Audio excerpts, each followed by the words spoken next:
That is a beautiful sight.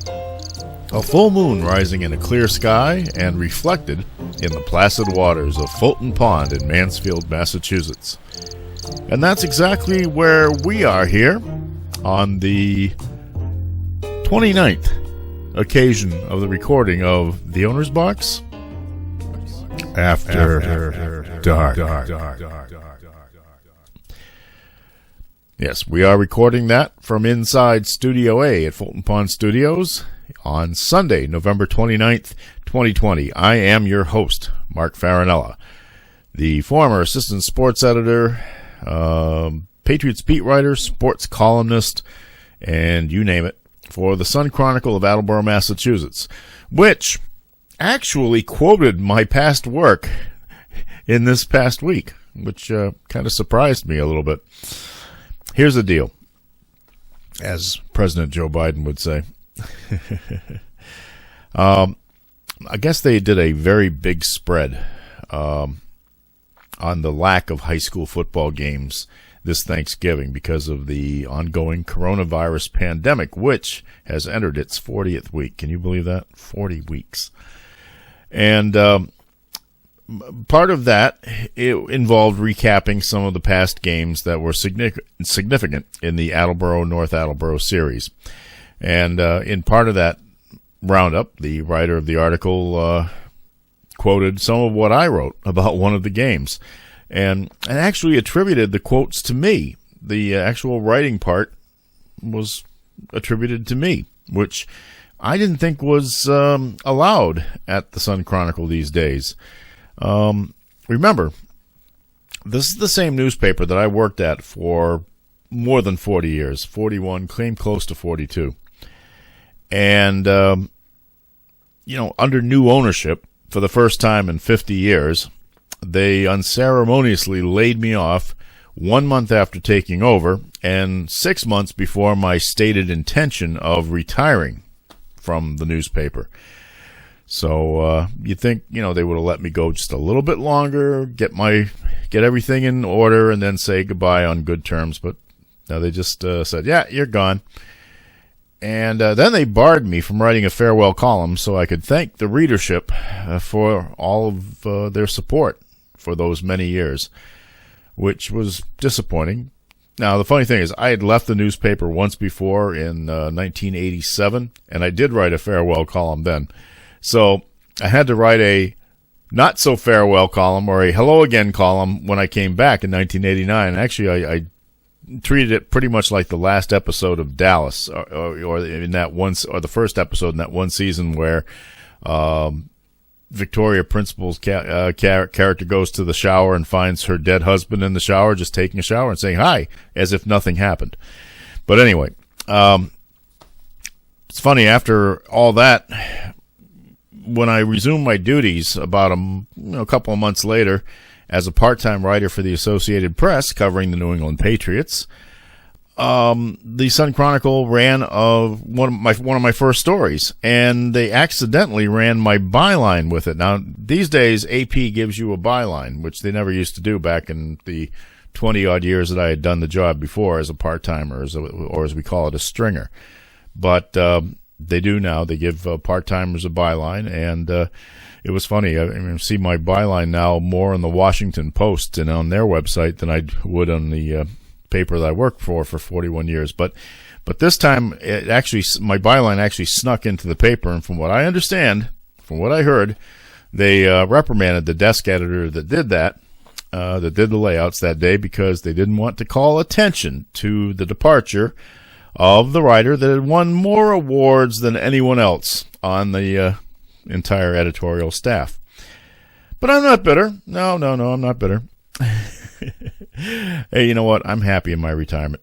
And that was the plan anyway. But there were a couple of things that were talked about and possibilities that maybe have continued part-time writing, but those went out the door with the new owners, and that probably should not have surprised me at all. I just didn't expect the animosity, I guess, which is what I felt. And I didn't act badly when I left. I mean, I just went into the office. They told me what was happening. I said, okay, give me the handout. Thanks a lot. See you later. What was I going to do? I wasn't going to be able to plead my case there would be no change. It was going to happen no matter what. And fortunately, I can say that that my life is in order, and it was not a terrible hardship. So I'm not here to complain about that at all. But I just would have felt that after all those years and all that, I thought things would have ended a little bit better. Anyway, like I said, I'm happy in my retirement. I'm looking forward to resuming my duties as a play-by-play basketball announcer locally in the next few weeks, and that's something about which I'll be talking about in depth in just a few minutes. But before I get to that, here are the usual parts that I like to add to the start of these things. First of all, our mood candle, and again, that is the apple cider scented Yankee candle. This one's getting on halfway now. I'm going to have to probably haul the evergreen mist back out again for the next episode. But in the meantime, this place smells terrific right now, I got to tell you. And, of course, the beverage today, well, I was going to make a pizza. And that's usually it takes an hour to do it. It's about 7 o'clock in the evening here. And if I wanted to record this now, I would have to wait till about maybe 9 o'clock to make the pizza, and that's too late, and not too late to eat it. And if I did it right now, then I'd have to wait till a lot later to record this, and that's too late to record this because I'd like to get some sleep. So anyway, my substitute for pizza is V8 juice with a little bit of lemon added to make it taste like one of those cocktails you get at a restaurant. Wouldn't you rather have a V8? I would. They're delicious. It's yummy. It's vegetables. It's better for me than most of the crap that I eat. Boy, it is good. A little bit of lemon in there really just gives it brings it up to the next level, as they say. And, as I start, I want to give a shout out to some other people who have been now in the boat that I was in a couple of years ago. And it's a kind of a shout out to some other veteran sports writers in New England whose careers came to an end this week. By their own choices. Fortunately, they were offered buyouts. They worked for the newly expanded Gannett newspaper empire. I actually worked for a newspaper owned by Gannett many, many, many years ago. It was a college internship at the Binghamton Evening Press in Binghamton, New York, which I think still exists with a couple of different names to it, I think. And that was back in 1976. But you may know that the Gannett chain was one of the largest in the country. They own USA Today. But they were having their financial difficulties, and the Gatehouse chain, their Gatehouse is one of those types that they borrow money like crazy. They buy newspapers with the borrowed money, and then they cut the hell out of the staffs, and somehow it becomes a license to print money. And I don't know how they do that, but they basically bought up Gannett. So all of the holdings now are under the Gannett name, but that used to be Gatehouse. But both of these guys worked for the Gatehouse end of it. Bill Doyle, the columnist and writer for the Worcester Telegram and Gazette, and Jim Fenton of the Brockton Enterprise. Now, both of them spent decades in their jobs, probably almost as long as I did in mine, if not longer. And I worked alongside both of them on many occasions, mostly at Patriots games, perhaps. I mean, they'd be working and I'd be working, and we all get to know each other over the years. I was happy to see in the comments I've seen on social media in the last couple of days, a lot of people are reaching out to both Bill and Jimmy and telling them how much they enjoyed their work, as I received at the time too when I left mine, it's nice to get that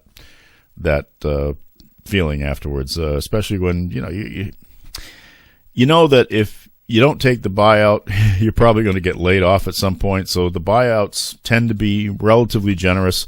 We had a situation like that in Attleboro, but buyout was not very generous, which is why I hung around for another 2 years until they whacked me, as they say. What I was happy to see for both of them is that they had the opportunity to write farewell columns and wish their readers farewell and thank them for their support. Tell them how much it was fun to do the jobs, which is something I really wanted to do. But I was starting to plan it around the time that I knew something was happening. But it just didn't happen because they brought me. I was actually working on a feature story I was doing some profiles along the time, and the last one I did was on Adam Pellerin, who is a fellow from Norton, who works as a studio host at NESN, the New England Sports Network, and very, very good at it. In fact, we had met up at in the waiting room of Volkswagen of North Attleboro, where we were both having our cars repaired one day, and we ended up talking. I said, hey, can I do this feature story on you, a profile? So we sent a photographer up to NESN, and that was my last story. I didn't intend it to be my last story. In fact, they had to change my byline to make it sound like I was a part-time writer writing for it instead of the staff writer, but they did not allow me to write the farewell column. So I'm glad these guys got that chance. It was probably because it was their own choice to go. Even though they both worked for papers that were significantly larger than mine, there's still an element of community journalism that runs through the business here in the Boston area. We're all just as likely to be at a high school game as we are to be at one of the games of the 4 major professional sports teams in Boston, or at the major colleges. For instance, I really wanted to share this photo that you're going to see right now. 3 local legends at work at a softball tournament game in Taunton a couple of years ago. Jimmy Fenton is in the middle, and I'm the guy to the right, and we are flanked by the legendary Steven Sanchez of the Taunton Daily Gazette at left. Yes, legends indeed. Guys, my best of luck to you in your retirements. Don't be strangers. Speaking of the pro teams, we will get to the Patriots' last-second win over the Arizona Cardinals after our commercial break. But first, I want to delve a little bit more deeply on something I promised to you in the last episode, the advancement of plans to resume high school sports in the Commonwealth of Massachusetts starting next month. As all of you may be aware, at least I hope you are, the process has finally reached the scheduling stages. All of the approvals that were needed have been reached between the state and the Massachusetts Interscholastic Athletic Association. So what's happening right now is that the local athletic directors are putting the finishing touches on their schedules for what will be abbreviated seasons for basketball, hockey, and a few other sports. And a couple other sports were moved. Indoor track is going to the fall 2 season, which is that little 2-month window of March and April. And I believe wrestling is going to be competed in the springtime, hoping that the coronavirus will have subsided by that time. And then perhaps maybe we're hoping that the vaccines may actually be ready for public vaccination. And, I'll be glad to get one as long as I know, as long as I've been assured that I will not grow a third arm out of the middle of my forehead if I use it.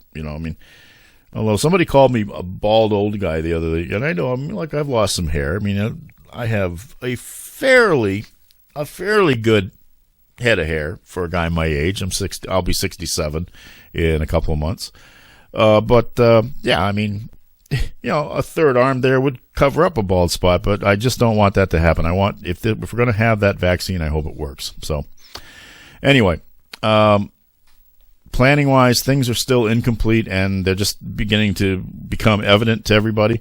But at this point, there's at least a framework in place, and I would like to share some of that with you, at least from the viewpoint of one of our favorite local leagues, the Hockomock League, which is 12 member schools throughout southeastern Massachusetts, going down from 128 all the way down and out a little bit west on 495. So here's what the deal is. First, practice for the athletes will begin on December 14th. And with that, they'll have a couple of weeks to practice, and they're not going to schedule any games in the Christmas, New Year holiday window. So games will start in January, and they will take place on Tuesdays and Thursdays starting on January 5th, and that runs through February 4th. So that means it's only a 10-game regular season. Each member school in the divisions, and as you may recall, the Hockomock is split into two divisions, a large school division called the Kelly Rex Division and a small school division called the Davenport Division. If you're a school in the Kelly Rex, you will play your 5 opponents for your 10-game schedule, and that's going to be it. However, at the end of that, there will be a crossover tournament called the Hockomock Cup, which they did for field hockey and soccer in the fall. And that will add probably about 2 more games to the schedule.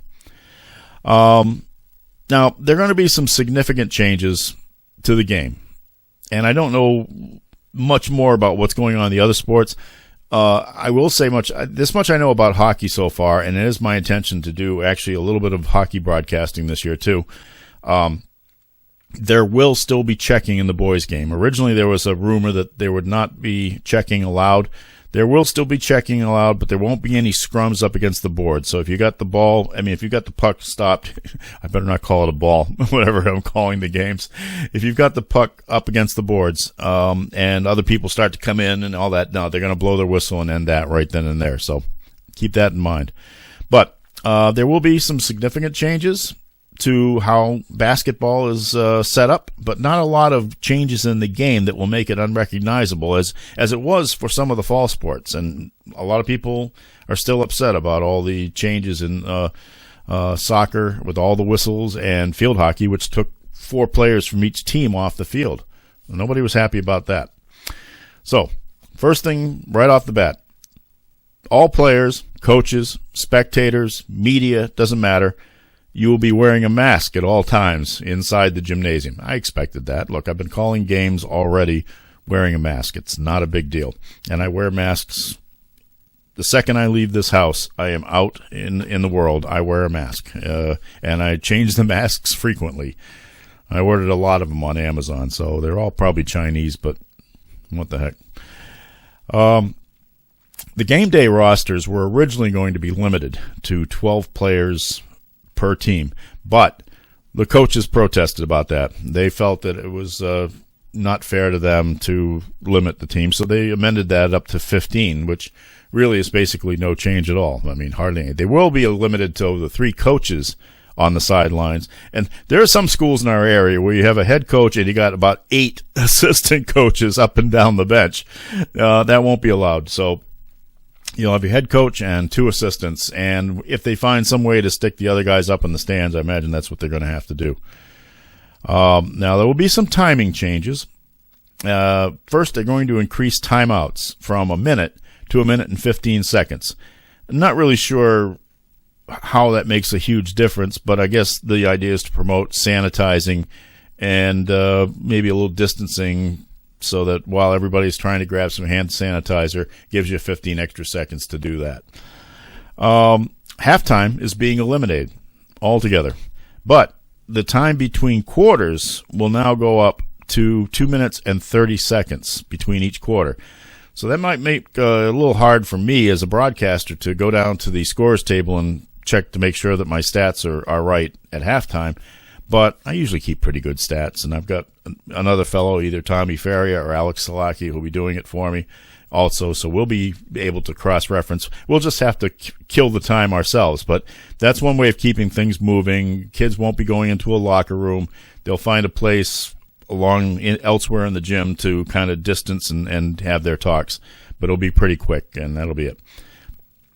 Now, there's no longer going to be a jump ball to start the game. They'll have a coin toss to determine first possession. Same thing would happen at overtime if that's the case. Rebounding. In the lane, you'll only be able to have 4 players to the sides, 2 from each team.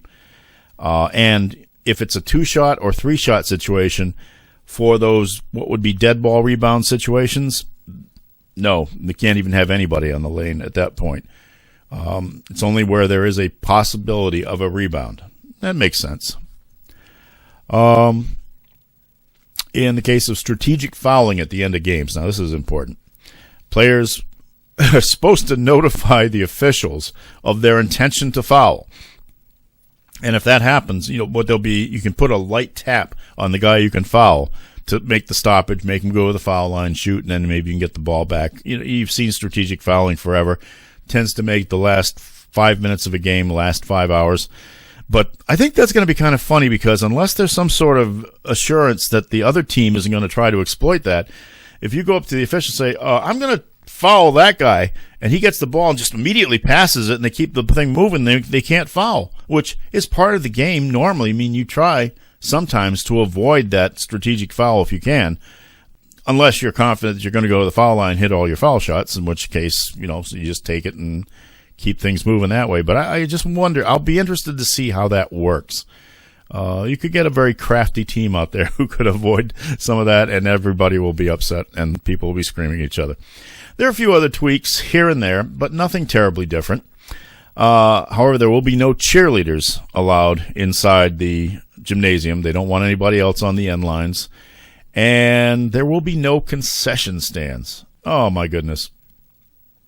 That means I have to sacrifice my pregame slice of Cousins Pizza at the Mansfield games and those delicious bags of popcorn at the Foxborough games. I'm just very upset about that. Now, here are a couple of examples of typical basketball schedules, courtesy of Mansfield High School Athletic Director Mike Redding. As you can see on the boys' schedule, the Tuesday-Thursday schedule is in place for most of the season, except for a slight difference at the start, which we'll talk about later. The Hornets will play the same opponent in each week of the schedule, home and away. So if you got 2 games with King Philip, you got 2 games with Taunton, and so on and so forth. 1 home, 1 away. Here's the girls' schedule. Again, at the beginning, you'll notice there's a slight difference at the top. There's the Thursday game for the girls at the opener, and a Sunday game at 3 p.m. at King Philip, I believe. I don't have it up on I can't see what's going to be up on the screen right now, but I think the games are at 1 and 3. That's part of a girls and boys doubleheader that they're going to have on Sunday at King Philip, and I think that's a great idea to at least have one of them. It's the only one of the season that I've seen in the schedule that I've seen so far. And I really hope that I can convince my bosses at North TV to televise both of those games as a means of meeting our coverage responsibilities for King Philip. But it's also the additional ease of having 2 good games at the same site on the same day. And when I was an editor at the Sun Chronicle, I definitely always wanted to try, if I could get more than 1 game at a site where I could get the coverage I wanted and get the personnel all in one place from us and didn't have to, have different people coming back and forth to the schools. I'd like to see that work. Now, just remember one thing. All of this could be sidetracked if there's a huge spike of post-Thanksgiving COVID-19 cases, and a lot of people are really scared of that right now. There was an awful lot of travel over the holidays. People weren't supposed to travel originally, but they did.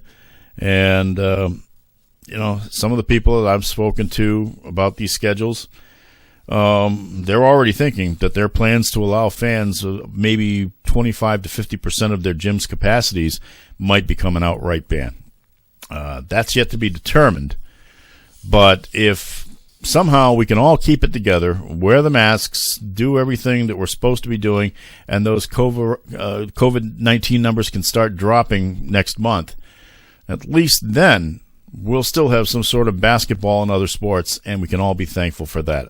The last thing I want to see, and I know the last thing that the athletic directors, the coaches, and most of all the kids want to see, is their season sidetracked again. The one thing I'm going to miss the most, to be honest, and this surprises me a little because sometimes I'm not as enamored with fans as I probably should be, I'm going to miss them. I had some great games last year that I covered. I've talked a lot about the Attleboro-Mansfield boys game in the tournament where the James Albertini Memorial Gymnasium here in Mansfield was filled to the roof with people, probably about 1,500 people, and that's it's a pretty good crowd for a gymnasium around here. And I remember the Attleboro kids all came 3 hours before the game practically, and they had taken up practically the entire side of the standings where the Mansfield kids were supposed to be. So when the Mansfield kids showed up, the places they would normally sit weren't there, so they had to go around and stand around the ring and ring the court and other things like that. And Tommy Ferry and I were doing the game, and we had to stand up the whole time, and we had to scream into the microphones to be heard because we couldn't hear ourselves even with the headsets. And it was a great game. Finished a 2-point game. Mansfield won it, but Attleboro's Bryant Sissio, who has graduated, got the ball on a missed free throw as time was expiring, and he fired up a 60-foot shot that hit the back of the rim on the other side. He could have stolen that game if that shot had gone. What a great moment. Terrific basketball, and I'm going to miss that energy. That you know, if you're in a congested gym during a hotly contested game, and it becomes part of the game itself. As the video clip that I'm about to show you will illustrate. Now, this wasn't from the Mansfield Attleboro game, but thanks to North TV, these are the last few seconds of the first overtime period of a boys' game last year between King Philip and Stoughton that Alex Salaki and I did. And you can see from the kind of wobbly video at the start that the fans were really getting into it. When the Stoughton players at the line to shoot the foul shots, they were jumping up and down the stands and stomping, which is why the video was going like this. So, and you can see that they were just really getting into it. And as you'll see from the outcome of this little stretch of basketball that you'll see, it was a moment that could be remembered. And yes, King Philip did go on to win this game. So let's see that clip. Tommy Sanda's shot goes in. And now it's a 2-point game, 79-77, Stoughton in the lead. Here comes Alex Fritz. Slips by a runner, no good. Rebound by Donahue. That kid is what amazing. A play. That kid is amazing. And it should be 79-79. They put that's it. It is now. It's 79-79. And we're going to go for another overtime period here, folks. I will really miss that. But with luck, we won't have to miss basketball this year. And now, let's take a break for a word from our friends from the land of the rising sun. And when we return, I will tell you why Nick Folk should be the Patriots' MVP this year. We'll be back.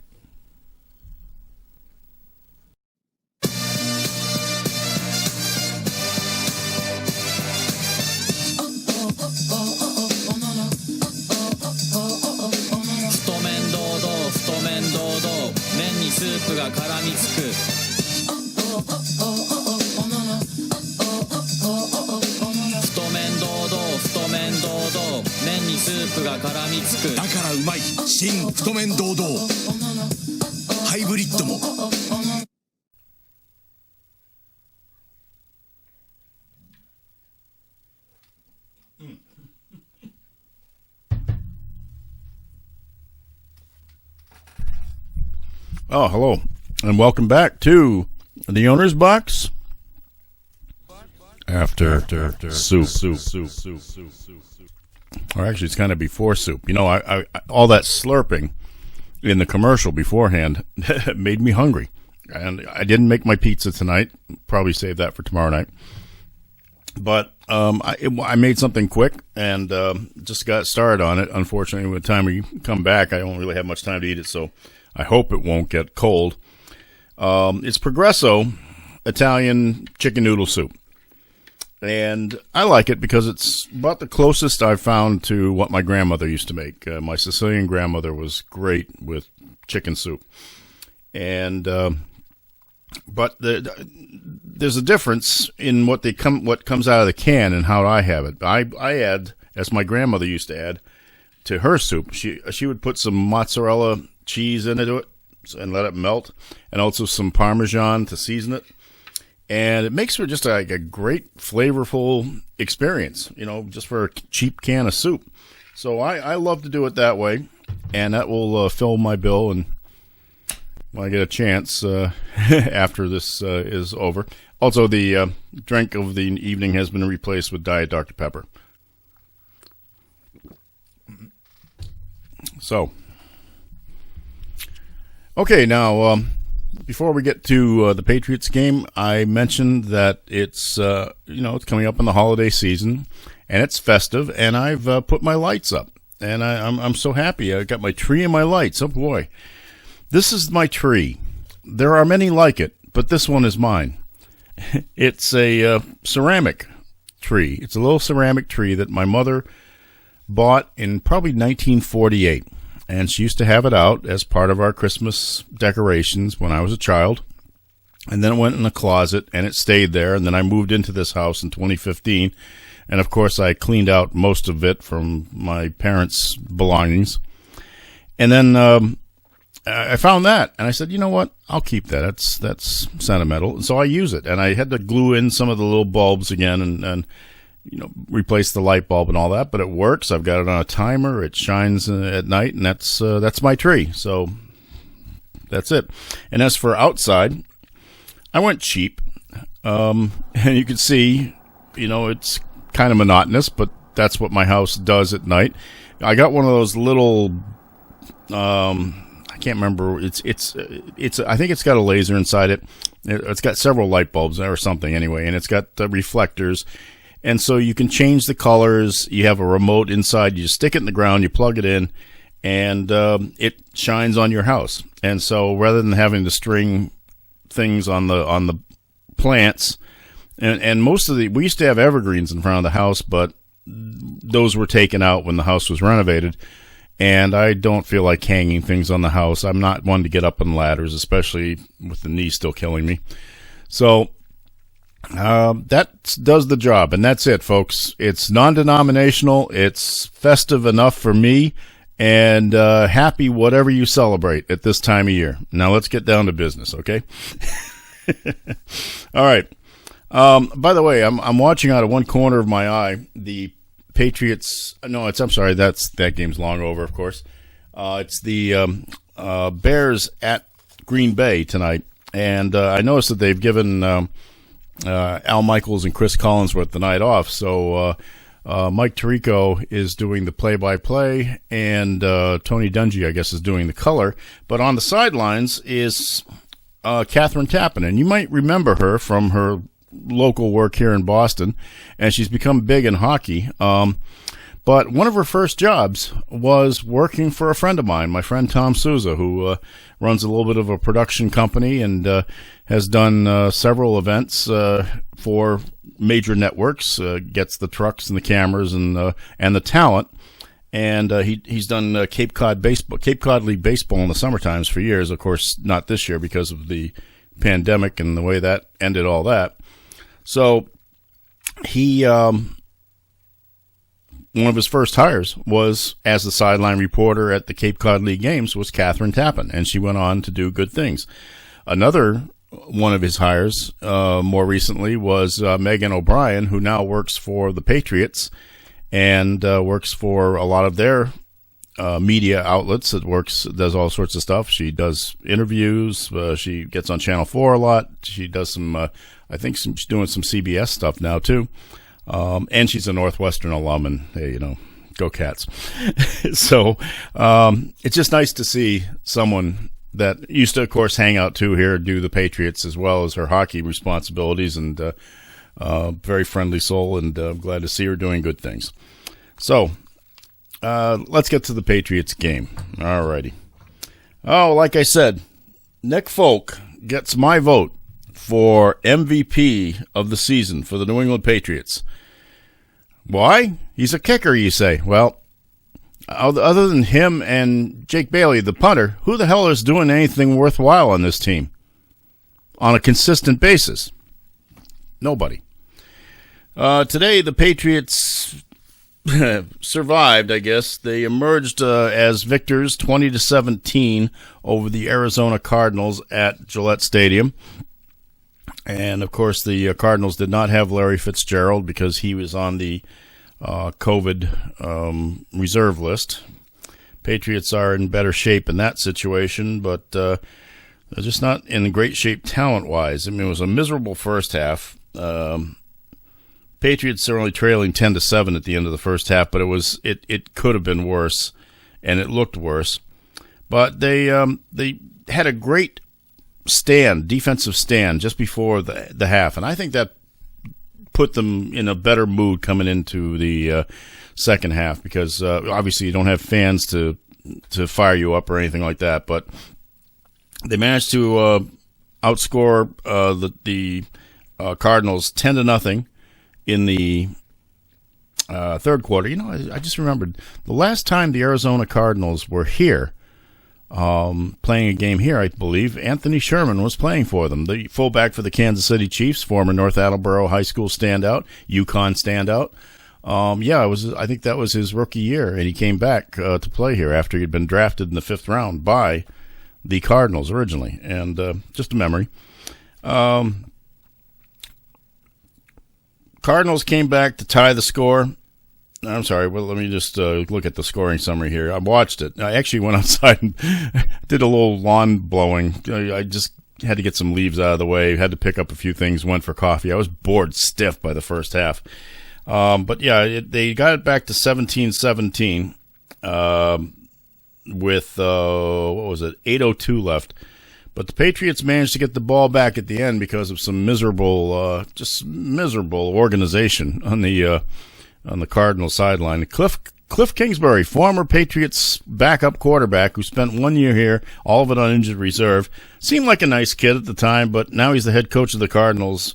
He got some kudos in college, and now he's at the Cardinals, and I think he's got a ways to go, folks. But they came back and got it in position for Nick Folk, 50-yard field goal as time expired. And I'll tell you, for the expectations that anybody had for him at the beginning of the year, first of all, remember, the Patriots were supposed to use a guy they drafted, the German named kid with the white supremacist tattoos and all that. All right, I know that's probably unfair to say that, but he's not kicking. He's on the practice squad, and that's about, I think, as much as you'll ever see from him, at least with this team. But Folk, longtime veteran, played for many years with the Jets. He's been pretty darn good. Shaky first game, if I remember rightly. I think he might have missed an extra point or something in the first game, but he's had to hit some clutch field goals, and he's won 2 games, if I'm not mistaken, by game-ending field goals of considerable length.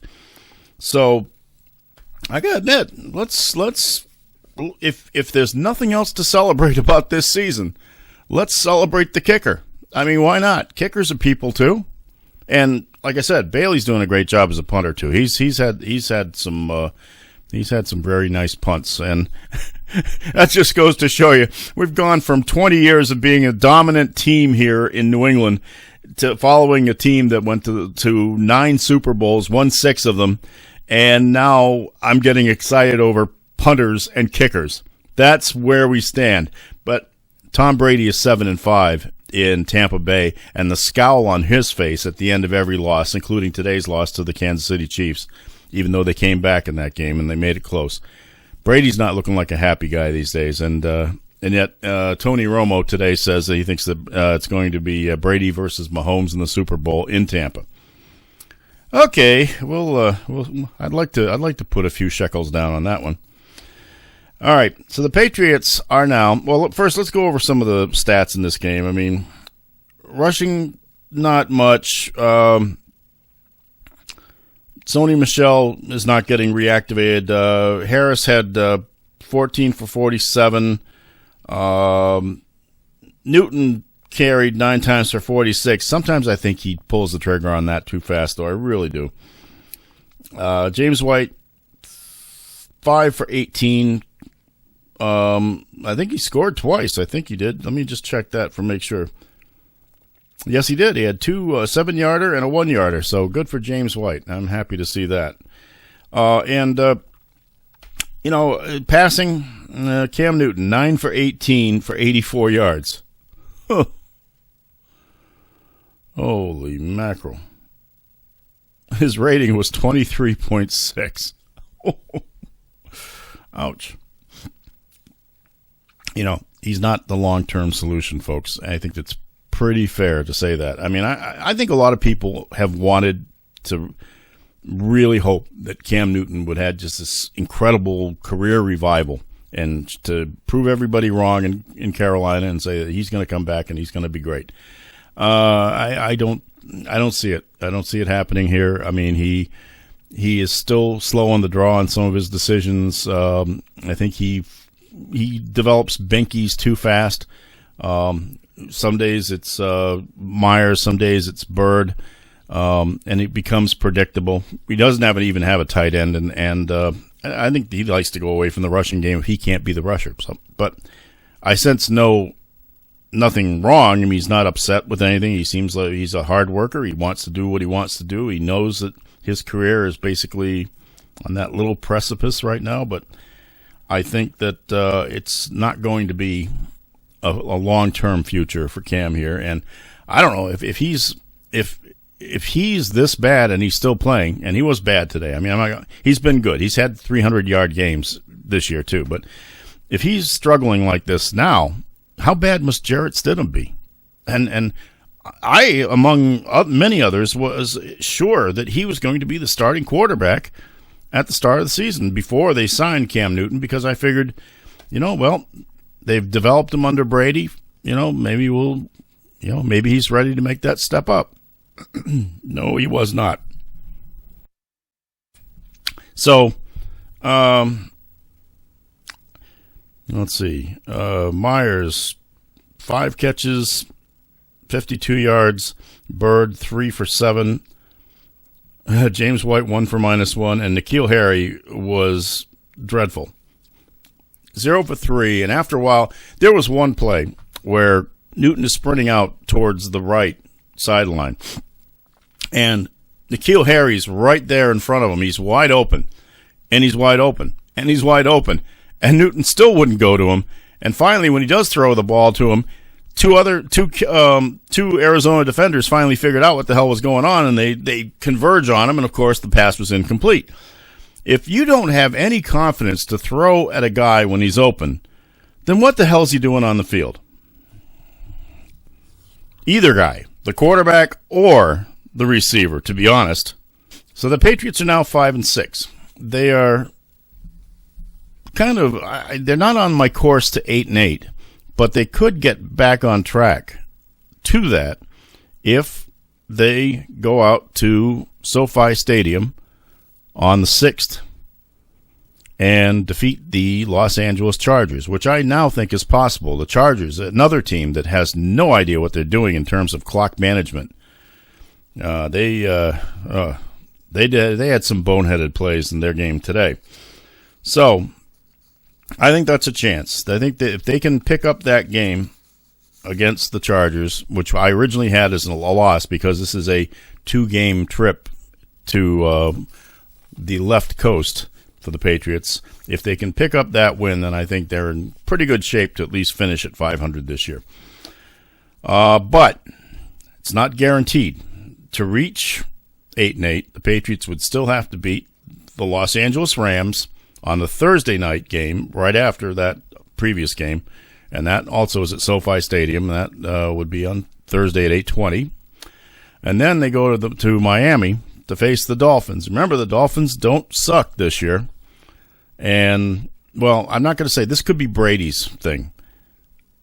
The Patriots have not played well in Miami for quite some time, but that might be Tom Brady's fault. So we'll see if that has been lifted from their shoulders.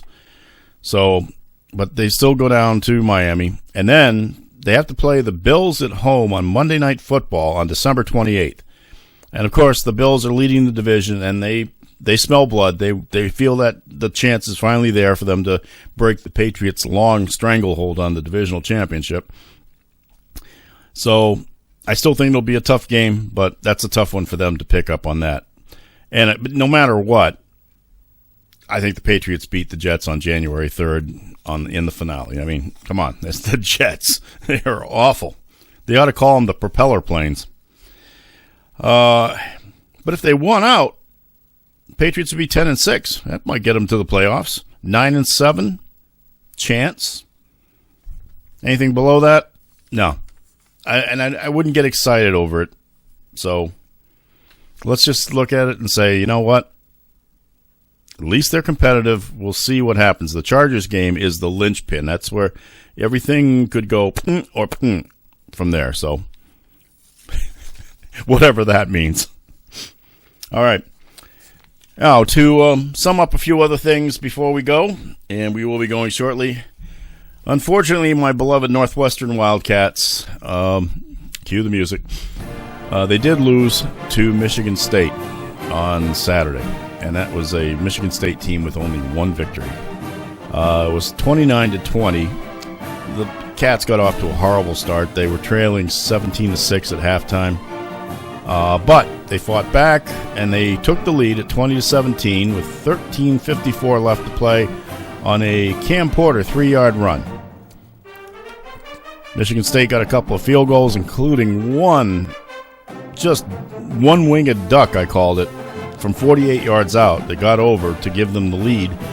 And then as time passed and the Cats couldn't get anything going because their offensive line was getting dominated, just dominated in the end, and Michigan State was rushing the whole time. A late fumble recovered in the end zone. That gave you the 9-point score, which really should not have been. But I'm going to be loyal to my school. Go Cats. Because, let's face it, as I told you, this is a school that had all sorts of problems winning football games for 3 decades or so. And they never did compromise on their academic standards. And they just started looking for the right people. They got the right coach, and they started looking for the right kind of people. People with brains and brawn who could do the job in Evanston, and they have done it. So I still think this week's game against Minnesota is up in the air because I guess Minnesota's got some COVID issues. So if that doesn't get played, I mean, that could be an issue. But then there's still a good chance. I think they finish up with Illinois. I think that would put them, if they win that, they'll put them into the championship game of the Big Ten. They're in one division. They'll probably end up having to play Ohio State or somebody awful in the other division. But, they'll still get a good bowl game out of it. And I'm just glad. I'm glad anytime they finish over 500 and well over 500 because when I went there, they had one good year. My freshman year, they finished second in the Big Ten. Only lost to Michigan in the opening game before the students got there, 7-0 score. They did lose. They did lose to Purdue, and if I remember rightly, Darryl Stingley caught the winning touchdown for Purdue in that game. And of course, we all know Darryl Stingley went on to come play here with the Patriots, and then suffered a devastating injury that left him paralyzed for the rest of his life. Thank you, Oakland Raiders. So, but they did finish second. And in those days, in the Big Ten, it was Rose Bowl or no bowl. So Michigan went to the Rose Bowl, and the Wildcats stayed home. And then they signed John Pond as their new head coach. Alex Agassi went to Purdue. And for the next 2.5 decades, regardless of who was coaching them, they sucked terribly. But they pulled out of it. And as I say, go Cats. Yeah! And for that, we will call halt to the 29th episode of The Owner's Box After Dark. It's been a pleasure to be here with you. I remind you all, as always, to use your hand sanitizer. Wear your masks. Don't complain. Let's get those numbers down. I'm begging you, as I have many times, let's get the numbers down. Let's be happy about our lives. Endure this momentary disruption until we can get the needles in our arms with the things that are going to go third arms out of our heads, but will keep us from getting coronavirus. I want to see games. I want to see the kids out there playing. I want to see them out there in the springtime. I want to enjoy restaurants again. I want to do all sorts of things. So do you. So the best way to do it is to do what we have to do right now and just stop bitching about it. I'll be back soon with another episode. I don't know what I'll be talking about, but it'll probably be... I'm going to try to get a guest. I'm sure I can get some guests in the weeks to come. So please stay well, be healthy, be happy, and good night, everybody.